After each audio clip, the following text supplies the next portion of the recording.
So the floor is open. Please feel free to question and comment. If you have any question, please use the mic. Also, because of we have followers through YouTube, through the YouTube stream, so for their sake. So, okay.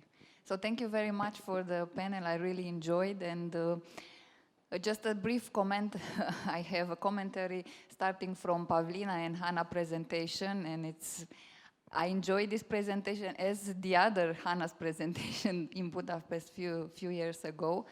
And just my commentaries started from what they research and what in a way comes out at the light, that this issue of translation plays a really an important role in this kind of small social interstices that were created by the circle of artists. So I think this heterogeneous kind of materials that they were really translating, it is really important, and this is kind of remind me to, like in the context of Sigma and Konstantin Flondor that I talked about yesterday, that it's a huge amount of materials they translated from various sources. It's like many notebooks that the artist has, like from various language, German, French, English, that they did this in the group, and like various sources, as you mentioned, philosophy, literature, mathematics, art forums. So this kind of practice, which I think you see it also in the case of color, and so various artists which have inside of like, I think it's really kind of my commentary is like it's an important part of disseminating and bringing information, but also transferring information. And what you pointed out in the presentation is exactly this thing which has to be in a way kind of outline and expand in a very specific cases like yours. So thank you for this. Thank you for this comment. Yeah, I find it fascinating, the range of the interests and texts, but also very difficult to research, very difficult to identify. It would need such a deep research and comparison, because also like what is lost in translation in these texts, and we know that the language skills were really different and they were developing. For example, Jiří Kovanda, when I talked to him, he told me that he was translating these first texts with the dictionary, and he hardly knew English, and he was translating it, and then some of it was published later by Just Section, some of his translations. So it's very kind of blurry area, and also the fact that we really don't know who translated it, it's also very, very difficult. But for me, it's mainly interesting, the intellectual topics they were picking up and they were interested in, and this really broad range of them. Like we were talking yesterday about music, the interest in music, and several of the performance artists told me like, oh yeah, we were totally interested in music, and we really, but the sources were as limited as other information. So it's just an idea for future research, I think. Yeah, thank you, Alina. Does it work? Yeah. Thank you, Alina, for your comment. I also was thinking about the fact that quite probably there are many hidden women behind those men who help them with the translations and with editing those texts. And with Petr Štembera, it's his wife, Tatiana Štemberová, who until recently worked at the National Gallery in Prague as editor and proofreader. So quite probably she was also helping him with translating or editing the texts already in the 70s. And also all these typewriters. It's like, I just bound to them, because I recently did an exhibition in Brno, and we decided to be this retro to typewrite the captions. So I did it myself, and when you realize how hard work that is, how noisy it is, how your fingers are sore, oh my God. So, we should really research these typewriters.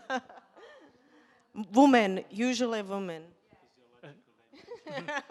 May I intervene at this point, because I have a related overarching comment for the whole panel, because I also realized during your presentations that there is a definitive masculinity of these figures that you are discussing, and I think it could lead to the question that how could we understand the power structures behind these mediators, because maybe it was a bit hidden point, but I think it was also present in all of the presentations that somehow these figures were not only self-sacrificing themselves, but they were also powerful figures of the art scenes of their time, with certain privileges, from publishing in Germany to exhibiting in Sydney and so on and so on. So how can we understand the power dynamics, and how can we somehow capture this paradox situation? I mean, what do I understand under this paradox?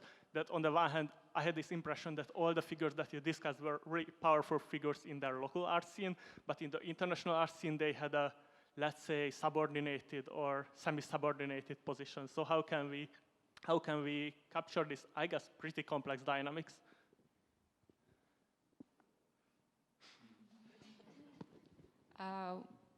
I couldn't answer it in completeness, but I could have also talked about the same case studies in this relation, because the Sydney Biennial was in '79, and in his text for the catalogue, Becker had a separate section for women artists who he selected to be exhibited.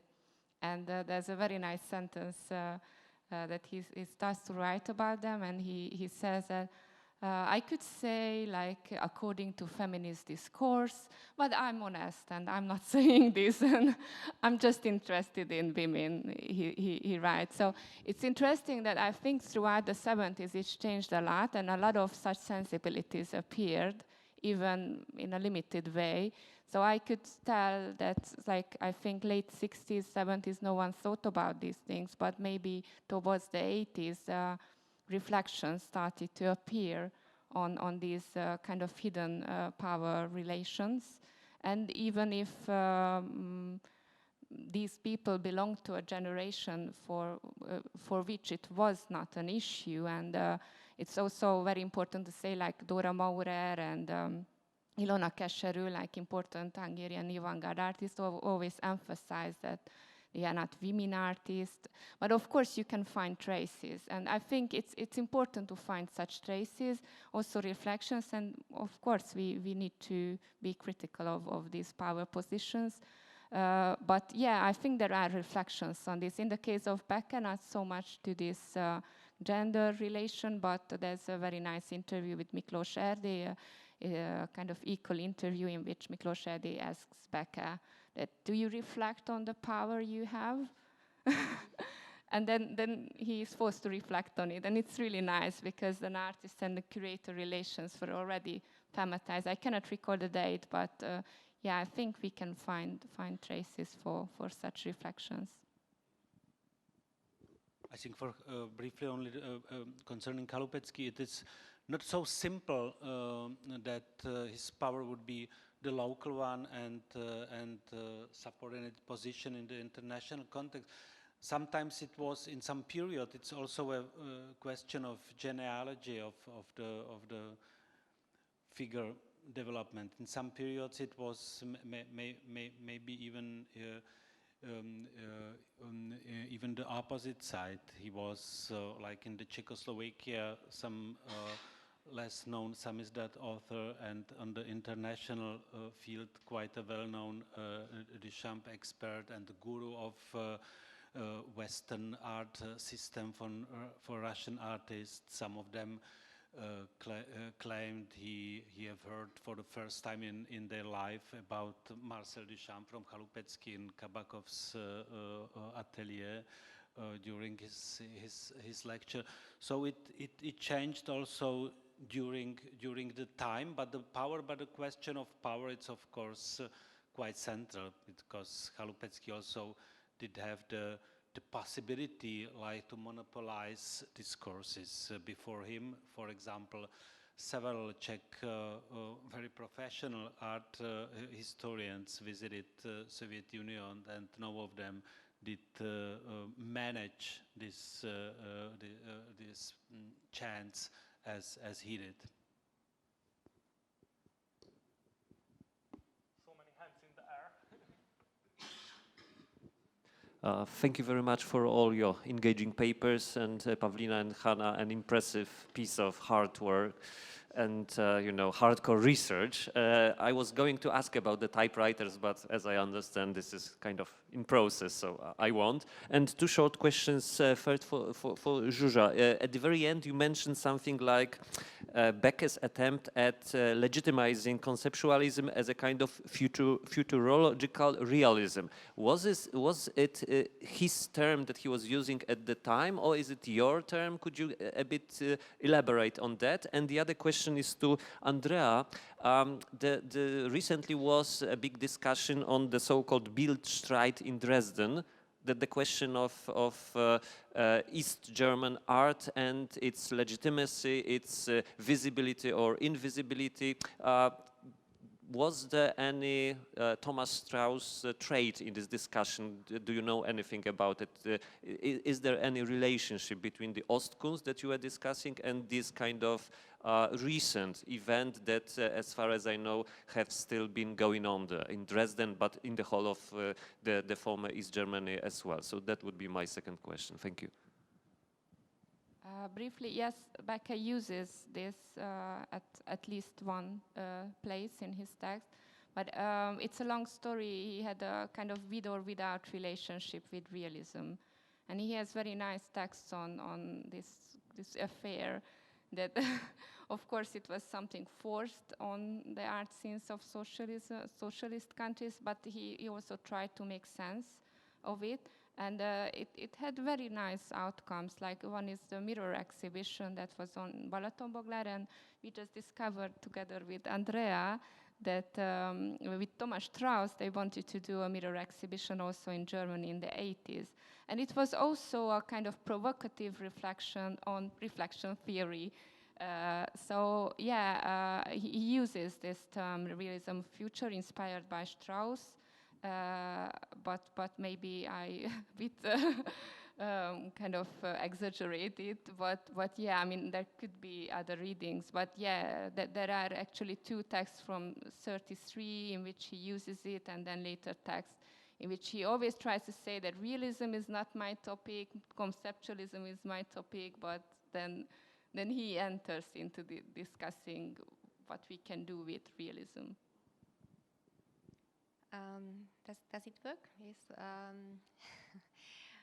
Just to make an addition, yes, this mirror exhibition was a very funny story because I have seen this correspondence between Laszlo Becker and Strauss, and he was writing about mirror exhibition, Becker to Strauss, and then, or he was writing about black exhibition, and then at this time you have to find what kind of exhibition did he meant. So you have to check what kind of black exhibition was on at that time in Germany when he visited Duisburg. And then we met with Zsuzsa, and then we talked, and then we found out, mirror exhibition, now we know what they wanted to do. So it's also a part of our work where we can find out and identify some new information. But to answer your question, in my what I have read of Strauss, he didn't react to this Bildstreit topic, even if it was very important. Probably it was already for him not so, I would say, important or interesting or relevant because later on it concentrated very intensively at 80s and 90s, this topic. And somehow later on he didn't really came back to it. But it's still, I think, very relevant because now we read a lot of Piotr Piotrowski, horizontal art history and deconstructing and so on. And it's also too good to know this context and writings of other authors who had similar ideas and who formed this discourse actively also already at that time.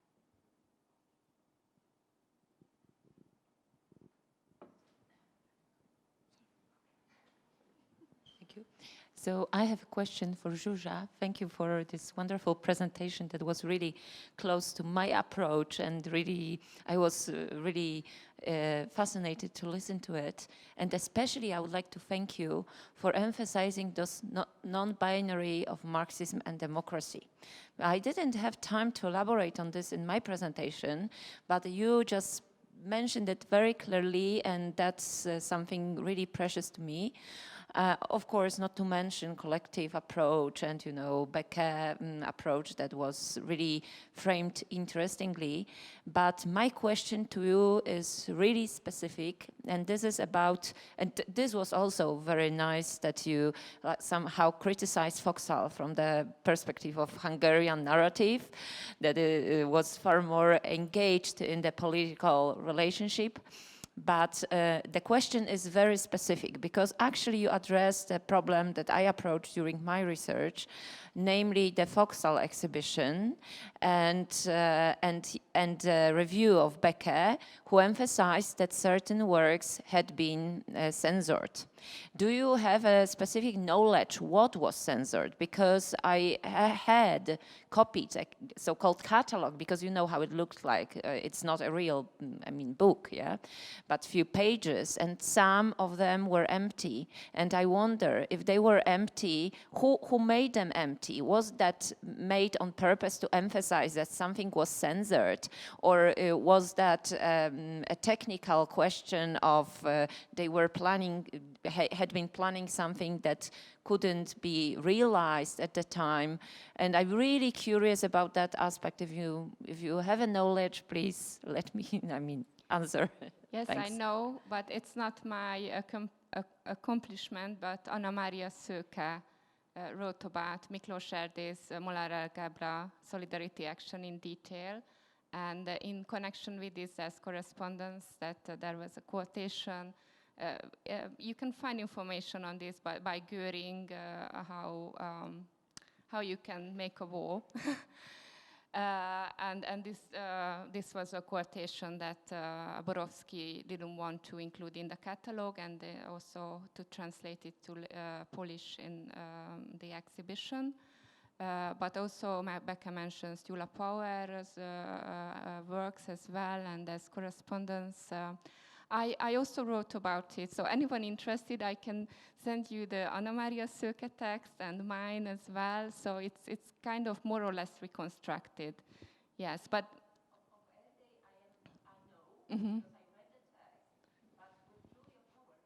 yes. Of Erdély, I know, and I read Anna Maria Szőke text, but with a power and many other artists, yes. Also, like many, I think also Lochner, they were like missing pages, empty pages in this catalog. So I'm intrigued why it was the case. It's just Erdély, actually, because... Just Erdély. Yeah, Lochner has the Wittgenstein citation piece, and also a quotation by Lukács. So I think, but Power had an idea for the exhibition catalog that was not realized. So I can, anyone interested, I can inform you, because we at Artpool, we have correspondence between Gyula Power and János Brendel.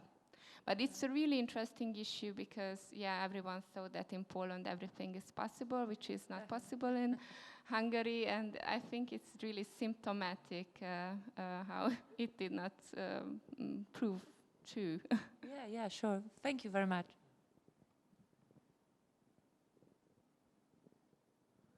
Thanks so much for all your great presentations. I'm going to continue with the theme of, I suppose, inter-institutional dynamics and agency, and continuing with the Foxhall exhibition. So I have a question to Zsuzsa in terms of this,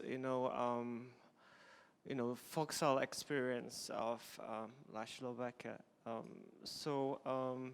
I talked to Tomasz yesterday, and he mentioned to me that, because it was like basically a conservative institution, so there was a practice by neo-avant-garde artists in Poland that were actually intercepting some, people exhibited at this gallery, and it's so happened with Laszlo Becker that he was intercepted in a way by Marek Konieczny, and then he was invited to his personal atelier, to his personal exhibition space in his attic, and where he witnessed some sort of a performance art that had some possibly BDSM elements. So it was really funny twist on the, that anything can happen in Poland. You have censorship in the official gallery, but then like this guy invites you to like this something like this. And also I have a question. I'm really intrigued about this. How did it come to be that Laszlo Becker got to curate, make a selection for the Sydney Biennale? Like, how was this possible? I'm really interested in that. And I can also complement, give some information from the point of view of Marek Konieczny, who was also featured in the Sydney Biennale. I talked to him back in 2015. I interviewed him, and I asked him about the Sydney Biennale and his experiences. So he told me that when he knew that his work was selected by Laszlo Becker, he asked the official curator of the Polish representation for the Biennale, who was Stanisławski from the Łódź Museum of Arts, and asked Stanisławski to help him send his work to Sydney Biennale. But, and there a conflict arose because Stanisławski got really hysterical. We were like talking about this agency and machoism, in this, power to exhibit, and he categorically refused to help Marek send his work to Sydney because he was the curator of the Polish representation. He was the one, so Marek had to send his kind of erotic work on his own, paying with his own money. But when it arrived actually in Sydney, again, Stanisławski got really hysterical and was trying to police the border of, who gets, like he was the curator after all, and he effectively wanted to make trouble for Konieczny because, it was Laszlo Becker that selected his work and not him. He even refused to help him with shipping his work back to Poland. And at this point, some Australian artists had to intervene. Elwyn Lynn, who kind of helped Marek, and in the end, the Australian embassy helped and shipped this work back into Poland. It was like really traumatic experience for Marek. And like this kind of hysteria of Stanisławski, who said, okay, this is like my exhibition, I'm the guy that selects, and like, what is this like? We might think that, perhaps with Laszlo Becker, like his like futuristic ideas of, perhaps this resonances avant la lettre kind of approach was too, advanced because it was straddling this national kind of segregation, if you will, Yeah, that's why I don't know if I cut it or not, but yeah. So yeah, this was a provocative solution that he was supposed to present Hungarian artists, and he decided not to limit himself to this. But it also comes to the power question that, of course, he might seem powerful in the sense that it was him who could kind of send the package to the Biennial, but not so powerful as Stanisławski, because he really had a very small room to use and he couldn't travel there. So it was a kind of very marginal part of the Biennial, and no reviews mention it. So I don't even know if they exhibit, but yeah, I mean, probably they exhibited something, but you can imagine how and how much attention it got.